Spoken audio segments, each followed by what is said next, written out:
নমস্কার বন্ধুরা, আমার হোম কুকিংয়ে আপনাদের সবাইকে স্বাগত। আজকে আমি চলে এসেছি আবার একটি নতুন রেসিপি নিয়ে। তো ভিডিওটি কোথাও স্কিপ না করে পুরোটা দেখার জন্য আপনাদের কাছে আমার একান্তভাবে অনুরোধ রইল। আজকে আমি আপনাদের সঙ্গে শেয়ার করছি বেগুনের দুর্দান্ত স্বাদের একটি সম্পূর্ণ নিরামিষ রেসিপি। বেগুন কিন্তু আমরা অনেক রকমভাবে রান্না করে থাকি, তবে বেগুনের একটি নিরামিষ রান্নারও যে এতটা টেস্ট হতে পারে সেটা যদি আপনারা একবার এভাবে বানিয়ে না খান তবে কিন্তু কেউ বুঝতেই পারবেন না। আর বেগুনের এই রেসিপিটি একবার এভাবে বানিয়ে খেলে দেখবেন এর স্বাদ কিন্তু আপনার জিভে চিরজীবন লেগে থাকবে। আর এই রেসিপিটি কিন্তু গরম গরম ভাত হোক বা রুটি যে কোনো কিছুর সঙ্গে পরিবেশন করলে খেতে কিন্তু দারুণ লাগে। তো এই রেসিপিটি বানানোর জন্য এখানে নিয়েছি দেখুন 3টে বেগুন, 2টো টমেটো, রয়েছে ধনেপাতা। এগুলো সমস্ত কিছুকে আমি কেটে খুব ভালোভাবে ধুয়ে নেব। এখানে দেখুন আমি বেগুনগুলোকে একটু বড় টুকরো করে এভাবে কেটে নিয়েছি। একইভাবে আমি টমেটোগুলো দেখুন একটু বড় টুকরো করে কেটে নিয়েছি। এখানে আমি 2টো মিডিয়াম সাইজের আলু দেখুন এভাবে 4 টুকরো করে একটু বড় বড় করেই কেটে নিয়েছি। তো এখানে আমি রান্নাটা করার জন্য প্রথমে দেখুন একটি কড়া বসিয়ে দিয়েছি। কড়াতে আমি দিয়ে দিয়েছি বেশ কিছু পরিমাণ সরষের তেল। তেলটা এখানে খুব ভালোভাবে গরম হলে এর মধ্যে আমি দিয়ে দিলাম এখানে কেটে রাখা আলুর টুকরোগুলোকে। এখন আমি উনুনটা মিডিয়াম ফ্লেমেতে রেখে একটু সময় নিয়ে আলুগুলোকে নেড়েচেড়ে নিয়ে বেশ লালচে করে ভেজে নেব। আর এই রেসিপিটির জন্য কিন্তু আলুগুলোকে একটু সময় নিয়ে বেশ লালচে করে ভেজে নিতে হবে, যাতে করে এখানে আলুগুলো ভাজা হতে হতে অনেকটা এখানে আলুগুলো সেদ্ধ হয়ে যায়। আলুগুলো ভাজা হয়ে গেলে এগুলোকে আমি তেল থেকে তুলে নিলাম।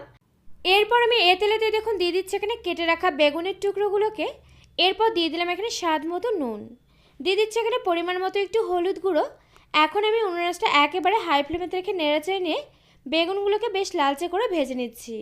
আর বেগুনটা অবশ্যই করে হাই ফ্লেমেতে রেখে ভাজতে হবে, যেহেতু বেগুন কিন্তু খুব সহজে সেদ্ধ হয়ে যায়। নয়তো কিন্তু বেগুনগুলো এখানে সেদ্ধ হয়ে যাবে আর গলে যাবে, তবে লালচে করে কিন্তু ভাজা হবে না। তো এখানে দেখুন বেশ লালচে করে আমি ভেজে নিয়েছি। এখন আমি এগুলোকে তেল থেকে তুলে রাখলাম। এরপর এ তেলেতে দেখুন ফোড়নে দিয়ে দিচ্ছি এখানে 4টে এলাচ, 2টো শুকনো লঙ্কা, দিয়ে দিচ্ছি এখানে সামান্য পরিমাণ একটু গোটা জিরে। ফোড়নটা লালচে করে খুব ভালোভাবে ভাজা হয়ে গেলে এরপর আমি এর মধ্যে দেখুন দিয়ে দিলাম এখানে কেটে রাখা টমেটোর টুকরোগুলোকে, দিয়ে দিলাম এখানে আমি 1 চা চামচ পরিমাণ গ্রেট করে রাখা আদা, দিয়ে দিলাম 1 চা চামচ পরিমাণ কাঁচা লঙ্কা। এখন আমি এগুলোকে নেড়েচেড়ে নিয়ে 1.5 থেকে 2 মিনিট মতো একটু খুব ভালোভাবে ভেজে নিচ্ছি। তবে এই সময় আমি উনুনটা মিডিয়াম ফ্লেমেতে রেখেছি। 1.5 থেকে 2 মিনিট মতো ভেজে নেওয়া হয়ে গেলে এরপর আমি এর মধ্যে দেখুন দিয়ে দিলাম এখানে স্বাদ মতো নুন। নুনটা অবশ্যই করে একটু বুঝে দিতে হবে, যেহেতু আমি বেগুন ভাজার সময় কিন্তু নুন আর হলুদ দুটোই দিয়েছিলাম। নুন দিয়ে একটু খুব ভালোভাবে নেড়াচেড়ে নিয়ে এরপর দেখুন এর মধ্যে আমি দিয়ে দিচ্ছি এখানে 1/2 চা চামচের একটু কম পরিমাণ হলুদ গুঁড়ো। এরপর দিয়ে দিচ্ছি এখানে 1/2 চা চামচের একটু কম পরিমাণ লঙ্কা গুঁড়ো। এরপর দিয়ে দিচ্ছি এখানে 1/2 চা চামচের একটু কম পরিমাণ জিরে গুঁড়ো। এরপর দিয়ে দিচ্ছি এখানে 1/2 চা চামচের একটু কম পরিমাণ ধনে গুঁড়ো। এরপর আমি এর মধ্যে দেখুন দিয়ে দিচ্ছি এখানে 1/2 চা চামচ পরিমাণ চিনি। আর এই রান্নাটাতে কিন্তু চিনি ব্যবহার করাতে রান্নার টেস্টটা ব্যালেন্স হবে, রান্নাটা কিন্তু খেতে আরও অনেক বেশি টেস্টি হবে। এরপর দেখুন এর মধ্যে আমি কিছুটা পরিমাণ জল এখানে অ্যাড করে দিলাম, যাতে করে এখানে কোনো রকমভাবে গুঁড়ো মশলাগুলো পুড়ে না যায়। জল দিয়ে দেখুন 2 থেকে 3 মিনিট মতো মশলাগুলোকে একটু কষিয়ে নিয়েছি। মশলা থেকে কিন্তু তেল ছাড়তে শুরু করেছে। এরপর আমি এর মধ্যে দেখুন দিয়ে দিলাম এখানে ভেজে রাখা আলুগুলোকে।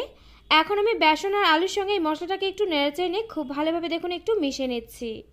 এভাবে নেড়েচেড়ে মিশিয়ে নেওয়া হয়ে গেলে এখন আমি উনুনটা একেবারে লো ফ্লেমেতে রেখে ঢেকে এটাকে এভাবে রান্না হতে দেবো 3 থেকে 4 মিনিট মতো। আর এইভাবে কিন্তু ঢেকে রান্না করাতে এখানে আলুগুলো আরও খুব ভালোভাবে সেদ্ধ হয়ে যাবে। তো এখানে আমি ফিরে এলাম 3 থেকে 4 মিনিট পর। এখন আমি ঢাকনাটাকে তুলে নিলাম। এরপর দেখুন এর মধ্যে আমি দিয়ে দিচ্ছি এখানে ভেজে রাখা বেগুনগুলোকে। এখন আমি আলু আর বেগুনটাকে একটু খুব ভালোভাবে দেখুন হালকাভাবে একটু নেড়েচেড়ে নিয়ে মিশিয়ে নিচ্ছি। আর এখানে আমি আপনাদেরকে একটি কথা বলে রাখছি, এখানে কিন্তু এই রান্নাটাতে অবশ্যই করে বেসনটা ব্যবহার করতেই হবে, কারণ এই বেসনটা ব্যবহার করাতেই কিন্তু রান্নার খুব সুন্দর একটা ফ্লেভারও হবে। আর রান্নাটা কিন্তু বেশ মাখা মাখা হবে, খেতেও কিন্তু দারুণ লাগবে। এরপর আমি এর উপর দিয়ে ছড়িয়ে দিলাম এখানে 1/2 চা চামচের একটু কম পরিমাণ গরম মশলা গুঁড়ো। এরপর আমি এর উপর দিয়ে ছড়িয়ে দিলাম এখানে আমি ধনেপাতা কুচি। ধনেপাতা কুচি আর গরম মশলা গুঁড়োটা দেওয়া হয়ে গেলে দেখুন আবার একটু হালকাভাবে এভাবে নেড়েচেড়ে নিতে হবে। এভাবে নেড়েচেড়ে নেওয়া হয়ে গেলে এখন আমি উনুনটা একেবারে লো ফ্লেমেতে রেখে এভাবে ঢেকে রান্নাটা হতে দেবো 6 থেকে 7 মিনিট মতো। ফিরে এলাম 6 থেকে 7 মিনিট পর। এখন আমি গ্যাসটাকে অফ করে দিয়ে ঢাকনাটাকে তুলে নিলাম। আর এখানে দেখুন রান্নাটা কিন্তু আমার একেবারে হয়ে গিয়েছে।